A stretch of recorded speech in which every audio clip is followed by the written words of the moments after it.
map phase, it will take a key and a value, and it will give back another key and another value. These don't have to be the same, right? And then it has a reduce phase. It will take the input. This key out will be the input for the reduce phase. And this value out will be the value in for the reduce phase, right? But you see here, and then you will have finally some output, right? You will have a key out again and a value out, right? There is one thing that it's not so obvious here, is that here I return just one output, and here I expect a number of inputs for the same key, right? So here I have one output which has one key and one value. But here I have one key and many values. Okay? Well, so maybe we can discuss a little bit how this works. So we have an A node. We also have another server, which I forgot the name of it, but it will be the task, the task manager. Task tracker. So here we have a and job tracker. Job tracker. So this is job tracker here, and this is the task tracker. Okay? So in each data node, we will put a task tracker, right? Task tracker. So here applies the same thing. We would say, okay, this one knows when you say I want to do a process, you will tell the job tracker, right? And the job tracker will tell each node what he should do. So he knows, okay, you have to do this map one, and you use this input, right? So he knows that, and he will tell each of the task trackers. So basically, in a normal Hadoop distribution, you will have task trackers and data nodes together.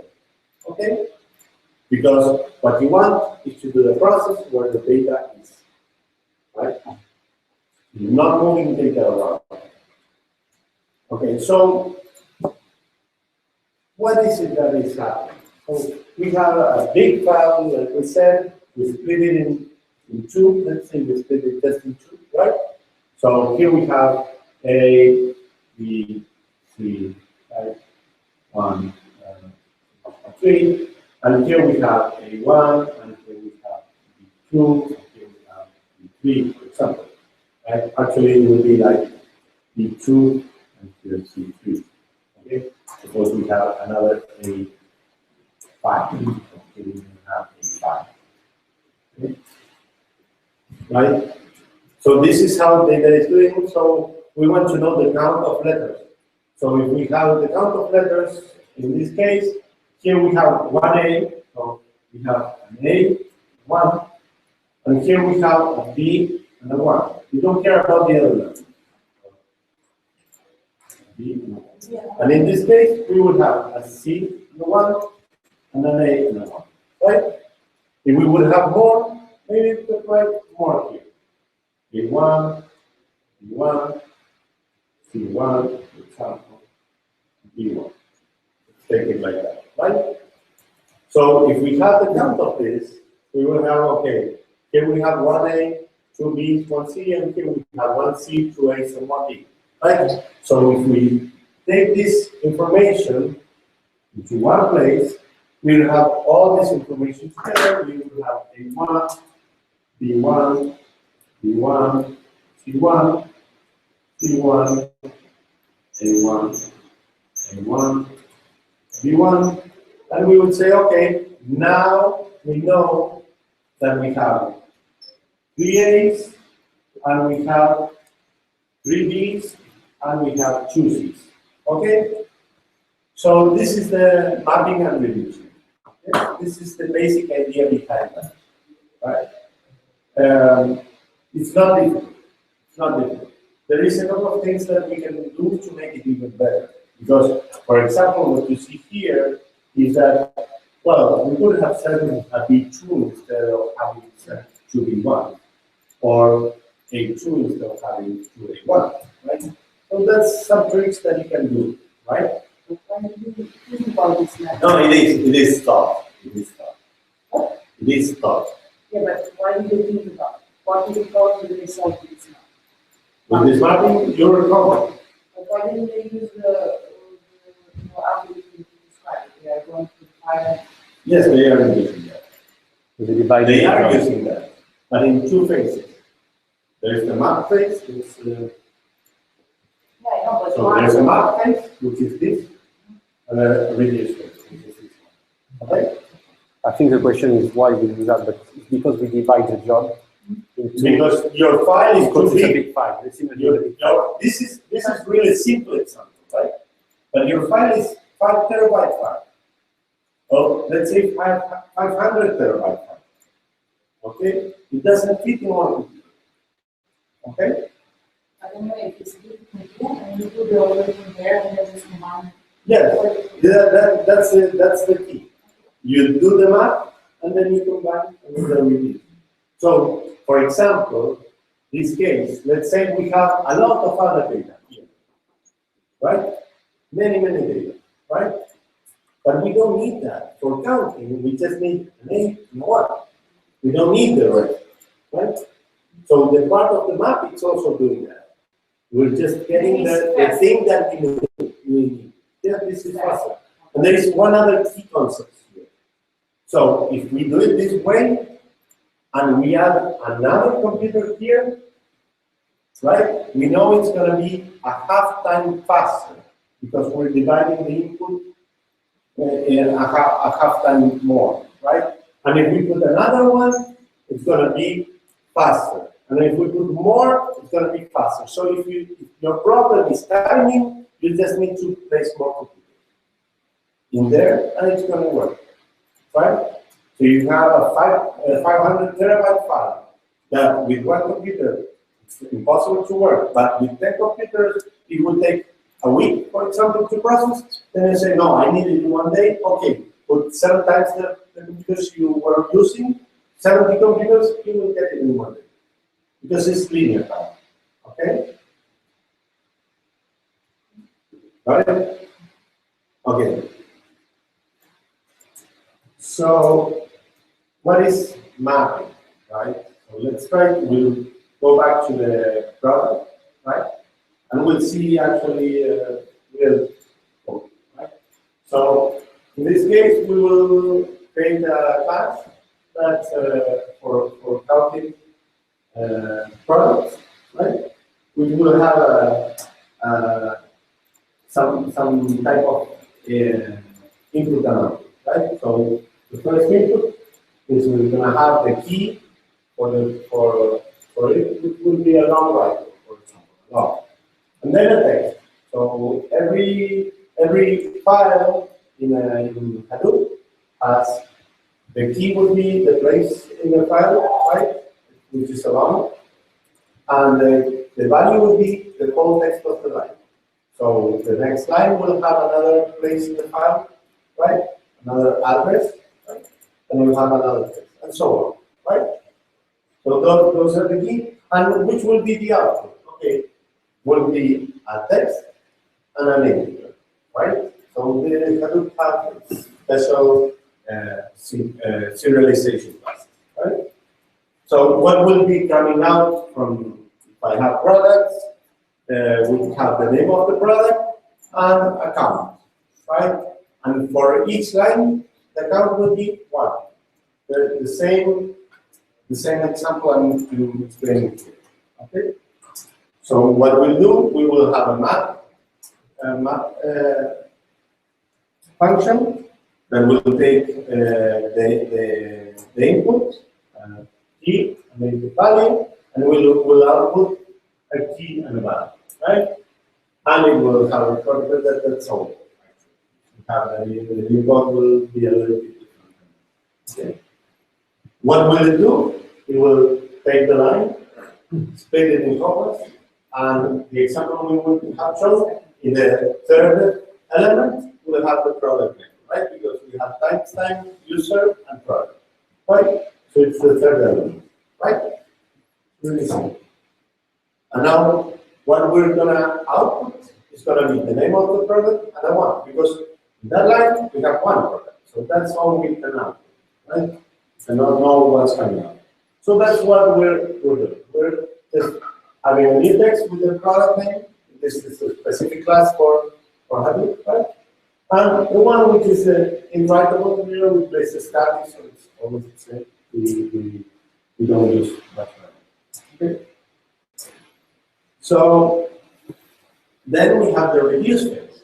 So what will come in the reduce phase? So this, when we're doing this, if you're having many computers, like I wrote it here, for example, we will see that we have 4 computers, right? And we will have here some also one, one, one, one, one, one, one, for example, right? So what does Hadoop do?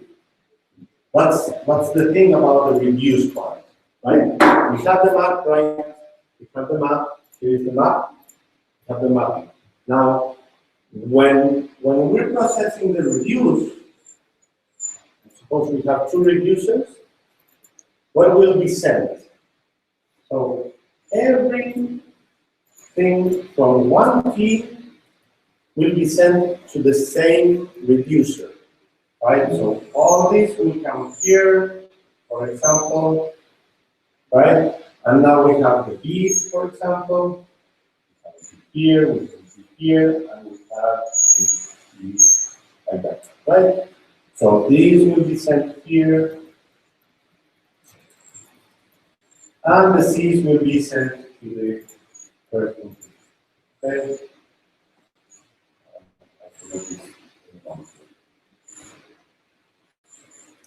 So in this way, this is being sorted, right? The output from the map is being sorted to be able to send all the values to the same reducer. So that's why we can make this aggregation, right? Because all the, so that here, the reduce, we have an iterator, right, of values. And we have many values for the same key. So it will be here when it's coming up, it's going to say, okay, for A, we have 1, 2, 3, 4. Okay, so we will have an array that's 1, 1, 1, 1, right? And that. And for C here, it will have 1, 2, 3, 4, 5. 1, 2, 4, 5. And here it will send the B's, and it will be 1, 2, 3, 4, 5, 6. 1, 4, 5, 6. Okay? It's pretty simple. Okay? So what we'll do, okay, we'll just have a counter and just a simple way to do it is like if we know we have ones, okay, we can just see the size of the array, and that will be fine, right? But as I told you, we can do a trick here. Instead of sending a 1, B1 and B1, we can send B2. So in that way, if we do it that way, this will be much better, right? We cannot. We're sending less data through the network, and that's more efficient. You don't want to send a lot of data, right? Okay? So that's a trick we can do. And well, sorry. And finally, well, we're outputting the count and the key, which is the product. Okay? So finally, we have to put everything together. what we'll do is, okay, we have this type of classes we created. This is just for examples, right? You can use your own classes, you don't need to be static. Right? And then you would say, okay, we have a main method. We will have a job configuration specific to Hadoop, right? We will say, okay, which is my mapper class, which is my reducer class. And we will say, okay, we will have some input, which in this case we're taking from the arguments to this main program, right? It will tell us which is the input, okay? At the input part, you see there? So this will be a file in Hadoop file system. It's not a file in your computer, it's in Hadoop file system. And where do we want to output? And then will be also an output file in the Hadoop file system, okay? So finally, we're setting which is the key and the value for this job, and we just run the job. Okay, and that's about it. But as you can see, there's some code here, there's some code here, right? Yes, and there's some code here. Okay, so let's move forward. And along came, so how many of you would have done a SQL from the very base? How many of you have created a database server? Wow. Two? Yeah, you're all there. No, I mean making the software, database server. How many of you? A PostgreSQL? A PostgreSQL, yes. For example, an Oracle, MySQL. How many of you have them? None. Okay. So what we saw about MapReduce, it's actually really cool, but it takes a lot of time to do stuff like that, right? So along came another people and we created something that's called Pig. There's many other things. There's many other tools there. This is just one tool. I have the experience of working with this tool, right? I also did work with MapReduce. So Pig has a language of its own. It's called Pig Latin, right? Which is a kind of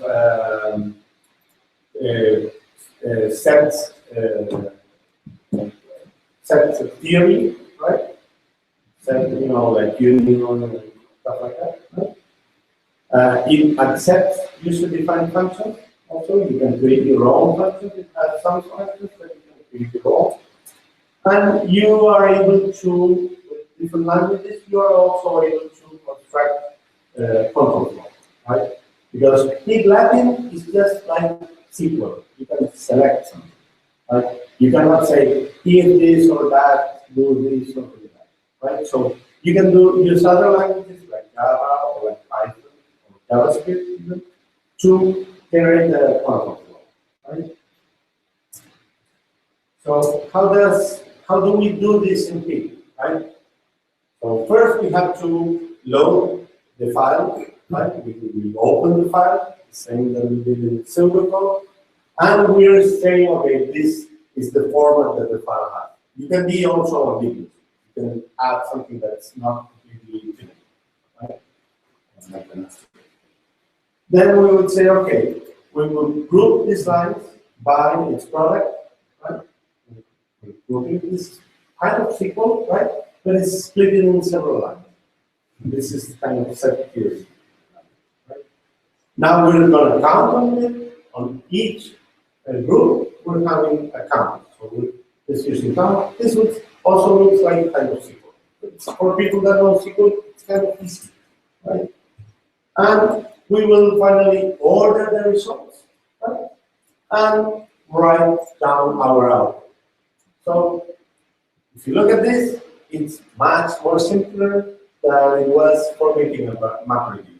Okay, and probably with a MapReduce, it will take you a couple of hours. This will take you a couple of minutes, right? And on the other hand, it's like I said, how many of you have done Oracle, right? So if you have this kind of tools, you probably start using this other tool. For example, Hive, which is another tool, is more like SQL. It's not like this, it's more kind of like SQL. Okay, so it's more even for people that are used to using SQL databases. It's even easier. Okay, and you can still SQL with the file. yeah, you're doing SQL with a file, right? So this is not SQL, but it's pretty close. So for some people it's easy, right? And for mathematicians, this is kind of easy also because it's kind of set here. So now there is another problem, which is this one I like best, right? It's a better example, and it's actually really easy, but usually you never thought of it, right? So we're saying, okay, we have a job, we have some products, we have some sales, and we need an output, right? So we have the product, the description, and price, and in the same we have the product, the client, the product, and the quantity, right? So what we want from output is I want the client, the product, and the amount for each of the sales that were generated, right? How much they paid. Okay, so this is simple, right? It's really simple. Transactional, relational databases, really simple. But have you ever thought of doing a join in a distributed way? How would you do a join in this kind of MapReduce? Okay. Okay, so let's try to see how we do it. So back in the MapReduce, we have a main program, we have a configuration file, we have an output file, we have input keys, right? And we have a mapper and a reducer, right? For a join, right? And we have a join. But there is a couple of things that are a little bit twisted, right? So we have two inputs. We have a product CSV file and we have a sales CSV file. Right? We have two inputs for the same mapper and join. Right? Actually, if you go and look at inside Hadoop, actually now there's an easier way to do this. So you have two classes that will do two for the same, right? You have one mapper and you have two data. Right? So how would the mapper look? So basically we have the same mapper we had before, right? And so we can know that we're going to have some line with the text, right? We can split the line with commas, right? That would be the same for each of the inputs, right? And we want to have a result, right? And that's it's going to be string, right? So one thing we can do is, okay, we have to have a way to know which is the file that we're getting, right? So we can we can verify that. So how do we verify that actually? It's we have a function that's called configure, and in that function we can get some information of what's the input that is being sent to us in the mapper. So, for example, if we get this property from the configuration, we'll get the file name, right? So now we can know, okay, if the file is the product file, we're going to do it some way, and if it's the sales file, we're going to do it another way. Okay? So if it's the product, we're going to have get the product from the first data, and we're going to have the result. It's going to be, so we're having the product and the price, right? Those are the two items that I want from the products. And if it's a sale, we want the product, and the result will be a mix, right? We can place it like this. This is probably not good either. Right? It's a way to show it easy. And make a string, and here is the user, and here is the amount, the quantity of that product that was bought. Okay? So this is going to be the output from my mapper. In one case, it's going to be a product and the funds, and in the other case, it's going to be a product and the user and fund, right? The client and fund. So we just write that down as a result. I'm just using this as a sample, right? Text is not good. My experience is you don't use text for this kind of things, right? You do a much better way having bytes set, because bytes take little time, little space, right? You're using integers and stuff like that. You don't want to use text to represent an integer. So, I have a meeting in so many minutes. Let's try to do this fast.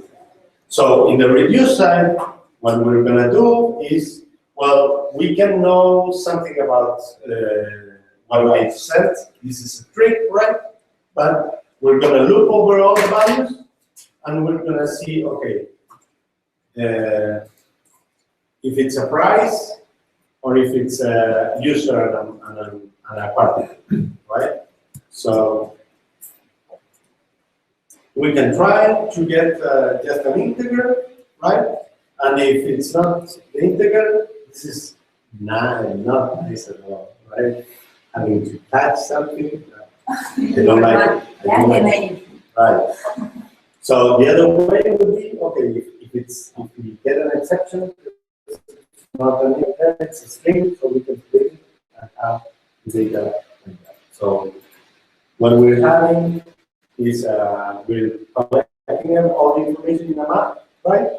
So we can have the price and the product in the map, right?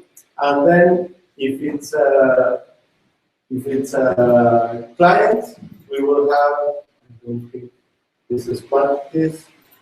So clients, okay, clients will be a list, right? So we will have one client, we will have everything there in this map of clients also. It's not shown. And then we'll iterate over all the clients, and we'll start saying, okay, this client, and we take the price from the list of prices, right? And we just place it in the output, right? So I have to be in 5 minutes. Okay, so I'll send this PPT to you so you can review it and you can discuss it with me. As I tell you, this is just an example. Things are being done different, right? But let's move forward. So the key is that if we look at the reviews in the map side, what was the key? That we were having the product as the output. So when we get, it doesn't matter which is the input that we have, we're always having the key, the product. So we have, when we go to the reviews, what we're having here is for one product, all the information. Okay? So for one product, we're having all the information together. Okay? The price and all the clients and quantities that were buying something. Okay? That's the way of doing it. You're having one thing in common, the join key. The join key. So the way you do it is your output should always have the join key. Okay? This is the key for doing a join in a MapReduce fashion. Right? So now that we have the join key, it's easy to see what we should do. Okay? We just gather all the information, have it in a map, for example, if it's right. There's lots of things about joins to be said. You can do reduce sand joins, map side joins. If you, for example, map side joins would be if you can have one of those files and have it all in memory, then you can send that file to all the nodes. And in the map, you just take the whole file first, have it done in memory, place it in the map, and do the join. It's really simple. Okay? And you don't need a reduce phase. you just, the output is from the map, okay? Now, the same thing comes to PIC. How do we join the PIC? Really simple. We load the products, right? We load the sales. We say, okay, we want to join products by products and sales by product. So the key is the product, right? So we count again. We're just counting because we want to know the clients, right? So we're going to generate the output is going to be the client, the product, and the mix of price plus times quantity. Okay? So we're joining by, this is joined by product. So we have, as you see, sales client and sales product, and we have product price and sales price. So we're taking from the product, we're just taking the product and the price, right? Because the product is being here in the joint. We're taking the product from the product. Okay? Really easy. And we start with them. Well, I didn't do the order here. Like you can do the order, it's the same way. Okay. So finally, we have a couple of references. So this is the document from the Google File system, right? You can read it. And the document for the map review. These are actual documents from Google. You can see them. And then, well, you can go to a packet of it, right? And to do. So basically, that's it.